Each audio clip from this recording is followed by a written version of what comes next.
అతిథి యామినికి ఫోన్ చేసి, అమ్మ, ఆ అహల్య నిజంగా చచ్చిపోతేనే కానీ, దాన్ని చంపిస్తేనే కానీ నాకు ప్రాబ్లమ్స్ సాల్వ్ అవ్వవమ్మా అని అతిథి చెప్పగానే యామిని తన మనసులో తానే ఏదో ప్లాన్ చేసుకుంటూ ఉంటుంది. ఫోన్ పెట్టేసిన అతిథి వెనక్కి తిరిగి అక్కడ తన వెనకాలన్న నర్స్ మీరా వేషంలో ఉన్న అహల్యని చూసి షాక్ అవుతుంది. మళ్ళీ నెక్స్ట్ సెకండ్లో, ఏ ఏంటి, నువ్వేం చేస్తున్నావు ఇక్కడ?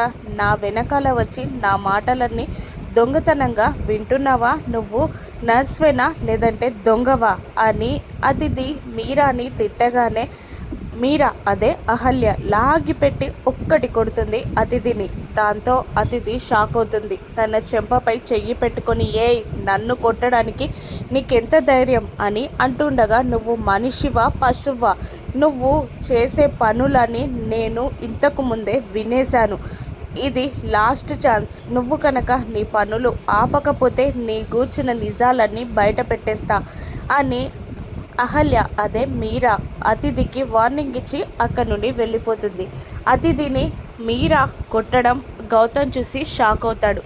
ఇదేంటి, నర్స్ మీరా గారు నా గూర్చి, బాబు గూర్చి ఇంత జాగ్రత్తలు ఎందుకు తీసుకుంటున్నారు? అసలు ఈ మీరా గారు ఎవరు అని ఆలోచనలో పడిపోతాడు గౌతమ్. ఇక నర్స్ మీరా వెళ్ళిపోబోతుండగా నడి రోడ్డు పైన నర్స్ మీరాకి కారు అడ్డంగా తెచ్చి ఆపుతాడు గౌతమ్. కారులో నుండి హడావిడిగా దిగుతూ ఉంటాడు గౌతమ్. అలా సర్రున దూసుకొస్తున్న గౌతమ్ని చూసి షాక్ అవుతుంది అహల్య. నర్స్ మీరానే గౌతమ్ అని తెలుసుకుంటాడా? అహల్య గౌతమ్కి పట్టుబడిపోతుందా?